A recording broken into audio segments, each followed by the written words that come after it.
Hey guys, तो आज हम बात करेंगे टॉप 10 फ्यूचर मूवीज के बारे में जिनमें आपको फ्यूचर की दुनिया देखने को मिलेगी। यानी कि फ्यूचर में आगे क्या हो सकता है क्या नहीं वो देखने को मिलेगा। साथ ही फ्यूचर की दुनिया के लोकेशंस, एडवांस टेक्नोलॉजी देखने को मिल जाएगी। तो अगर आपको ऐसी मूवीज देखना पसंद है तो इस वीडियो को पूरा एंड तक जरूर देखें और ऐसी मूवीज के बारे में और जानने के लिए चैनल को सब्सक्राइब करें। तो चलिए शुरू करते हैं।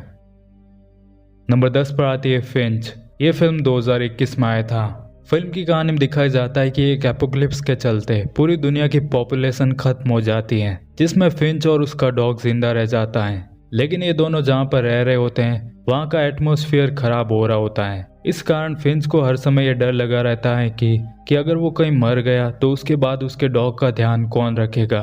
इस वजह से वो एक रोबोट बनाता है जो सोच समझ व खुद भी डिसीजन ले सकता है। अब ये सब मिलके एक जगह की ओर निकल पड़ता है। तो उनके इस सफर में आगे क्या होता है वो जानने के लिए आपको देखनी होगी फिंच। नंबर 9 पर आती है वी फॉर वेंडेटा। ये फिल्म 2005 में आया था।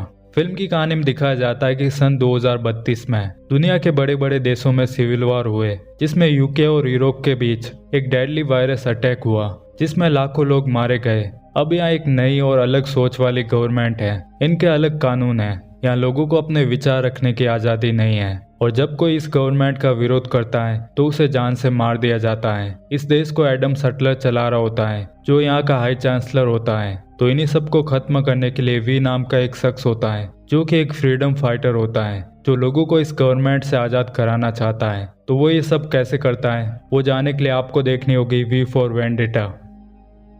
नंबर 8 पर आती है रिपो मैन। ये फिल्म 2010 में आया था। फिल्म की कहानी में दिखाया जाता है कि इंसान अपने ऑर्गन्स को बदल सकते हैं। वे अपने खराब हुए ऑर्गन्स की जगह आर्टिफॉक्स ऑर्गन लगा सकते हैं जिन्हें एक कंपनी प्रोवाइड करती है जिसका नाम द यूनियन होता है, जिसमें रिपोमैन काम करते हैं। रिपोमैन का काम उन आर्टिफॉक्स को ऐसे लोगों से वापस लेने का होता है जिन्होंने उन आर्टिफॉक्स को कंपनी से लोन पर लिया होता है और वे लोन नहीं चुका पाते हैं। आर्टिफॉक्स को लेने के बाद उन लोगों का कंपनी से कुछ भी लेना देना नहीं होता है, चाहे वे लोग मर भी क्यों ना जाए। तो इन सब में फिल्म का हीरो रेमी जो कि एक रिपोमैन होता है वो खुद भी इन सब में फंस जाता है क्योंकि वो इसी काम के चलते घायल हो जाता है और कंपनी उसे एक आर्टिफॉक्स ऑर्गन लगा देती है और अब उसे कंपनी को पे करना होता है, पर उसके पास इतना पैसा नहीं होता है। लेकिन अब उसके साथ भी वही होगा जो पहले वो दूसरे लोगों के साथ करता था। तो आगे रेमी क्या करता है वो जानने के लिए आपको देखनी होगी रिपोमैन।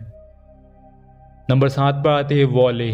ये फिल्म 2008 में आया था। फिल्म की कहानी 22वीं सदी में दिखाई जाती है जहां धरती पर जीवन खत्म हो चुका है। धरती के बचे हुए लोग अंतरिक्ष में जाके रहने लगे हैं और वे मशीनों के आदी हो चुके हैं। धरती पर हर जगह बस कचरा ही कचरा फैला हुआ है जिसे साफ करने के लिए इंसानों ने रोबोट्स को काम पे लगाया था, पर यह प्लान सही से नहीं काम कर पाया और अब धरती पर एक रोबोट बचा है जो अपना ये काम डेली करता है जिसका नाम वॉली होता है। फिर एक दिन धरती पर एक एडवांस रोबोट ईव को भेजा जाता है धरती पर कुछ ढूंढने के लिए। वहाँ उसकी मुलाकात वॉली से होती है। तो ईव धरती पर क्या ढूंढने के लिए आई होती है और वॉली के साथ आगे क्या होता है वो आप इस फिल्म के अंदर देखें। एक अच्छा एनिमेटेड मूवी है जो आपको बहुत पसंद आएगा। नंबर 6 पर आती है वाटर वर्ल्ड। ये फिल्म 1995 में आया था। फिल्म की कहानी 25वीं सदी में दिखाई जाती है जहाँ ग्लेशियर्स पिघल जाने के कारण पूरी धरती पर हर जगह बस पानी पानी है। जो लोग बच गए हैं वो अब समुद्र में तैरती हुई बस्तियों व नावों में रहते हैं। इस दुनिया में पानी और मिट्टी की कीमत बहुत ज्यादा होती है। फिल्म में मैरिनर को दिखाया जाता है जो एक म्यूटेंट होता है। वो पानी के अंदर भी सांस ले सकता है। बाद में उसे एक लड़की एनोला और उसकी गार्डियन हेलन के साथ मिलकर एक ड्राई आइलैंड की तरफ जाना होता है। लेकिन उनके रास्ते में स्मोकर्स होते हैं जो लोगों पर हमला करते हैं और उन्हें भी ड्राई आइलैंड जाना होता है। जहां तक जाने का नक्शा उस लड़की एनोला के पास होता है। तो आगे मैरिनर क्या करता है और क्या वे उस ड्राई आइलैंड पर जा पाता है कि नहीं वो जानने के लिए आप इस फिल्म को देखें। नंबर 5 पर आती है ड्यून। ये फिल्म 2021 में आया था। फिल्म की कहानी में दिखाया जाता है कि इंसान अब इतने एडवांस हो गए हैं कि वो अंतरिक्ष में जितने भी ग्रह हैं उन पर राज करने लगे हैं और इन सब पर एम्परर का कंट्रोल रहता है जिसके नीचे कुछ हाउसेस के लोग होते हैं जो इन ग्रहों पर राज करते हैं। इन्हीं हाउसेस में अट्रेडिस नाम का एक हाउस होता है जो धीरे धीरे बहुत पावरफुल होने लगता है। बाद में इस हाउस की लड़ाई एक दूसरे हाउस के साथ एक अरेकस नाम के प्लैनेट पर होती है जहाँ पर स्पाइस नाम की एक चीज पाई जाती है जिसका यूज ये लॉन्ग लाइफ, पावर्स पाने और स्पेस में ट्रैवल करने के काम में ले सकते हैं और जो इस पर पूरा कंट्रोल कर लेगा वो सबसे पावरफुल प्लैनेट बन सकता है। तो आगे इन हाउसेस के बीच क्या होता है वो जानने के लिए आपको देखनी होगी ट्यून। नंबर 4 पर आती है एलिजियम। ये फिल्म 2013 में आया था। फिल्म की कहानी शुरू होती है लॉस एंजलिस सन 2154 से, जहाँ धरती की कंडीशन खराब होने के कारण अमीर लोग स्पेस में बने एक स्पेस स्टेशन पर रहते हैं जिसे एलिजियम कहते हैं, और गरीब लोग धरती पर ही रहते हैं, जहाँ मैक्स को दिखाया जाता है जो फैक्ट्री में काम करने के दौरान रेडिएशन का शिकार हो जाता है, जिसका इलाज सिर्फ एलिजियम पर हो सकता है, क्योंकि एलिजियम पर एक ऐसी मशीन होती है जो किसी भी तरह की चोट को और कैंसर को कुछ ही मिनटों में फिर से ठीक कर सकती है। पर मैक्स के पास इतने पैसे नहीं होते कि वो एलिजियम जाने का टिकट खरीद सके। तो फिर मैक्स एलिजियम जाने के लिए क्या करता है वो आप इस फिल्म के अंदर देखें। नंबर 3 पर आती है इक्विलिब्रियम।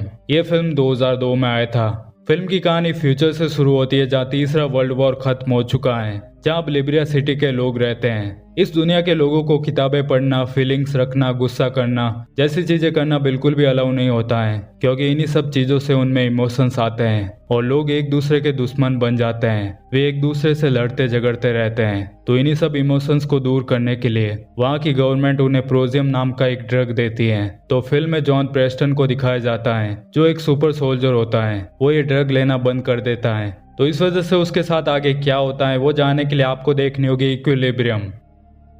नंबर 2 पर आती है प्रोमेथियस। ये फिल्म 2012 में आया था। फिल्म में कुछ साइंटिस्ट को मानव जीवन की शुरुआत के कुछ सुराग मिलते हैं। तो आखिर इंसानों को किसने बनाया ये जानने के लिए वे उनकी खोज में स्पेस में निकल जाते हैं। बाद में उन्हें एक अनजान ग्रह के बारे में पता चलता है, तो वे उस ग्रह पर चले जाते हैं। पर वे इस बात से अनजान है कि वहाँ कोई है जो अब उन्हें अपना शिकार बनाने वाला होता है, जिसकी वजह से बाद में उनकी जान खतरे में पड़ जाती है। तो क्या वे उस ग्रह से निकल पाते हैं कि नहीं, और क्या उन्हें अपने सवालों के जवाब मिल पाते हैं कि नहीं, वो जानने के लिए आपको देखनी होगी प्रोमेथियस। नंबर 1 पर आती है अवतार द वे ऑफ वाटर। ये फिल्म 2022 में आया था। यह अवतार फिल्म का दूसरा पार्ट है, जिसमें अब जैक पेंडोरा ग्रह पर अपनी फैमिली के साथ रहता है, जहाँ एक बार फिर से इंसान पेंडोरा ग्रह पर अपना कंट्रोल करने के लिए आते हैं, जिसमें कर्नल के अवतार को दिखाया जाता है जो अब जैक को मारना चाहता है। वे लोग पेंडोरा ग्रह के जंगलों को जला के तबाह कर देते हैं। बाद में जैक अपनी फैमिली के साथ उस ग्रह पर दूसरे लोगों के पास चला जाता है जो पानी में रहते हैं, लेकिन फिर बाद में कर्नल अपने लोगों के साथ वहां पर भी आ जाता है और वहां पानी में रहने वाले क्रीचर्स को मारने लगता है और उनकी बॉडी से एक लिक्विड को पाना चाहता है जो इंसानों की उम्र बढ़ा सकता है। तो फिर जैक उनसे कैसे लड़ता है और उन्हें कैसे रोकता है वो आप इस फिल्म के अंदर देखें। इस फिल्म के VFX, ग्राफिक्स और लोकेशंस बहुत अमेजिंग हैं जो आपको बहुत पसंद आने वाले हैं। तो आप इस फिल्म को जरूर देखें। तो अब मिलते हैं किसी नेक्स्ट वीडियो में, तब तक के लिए बाय।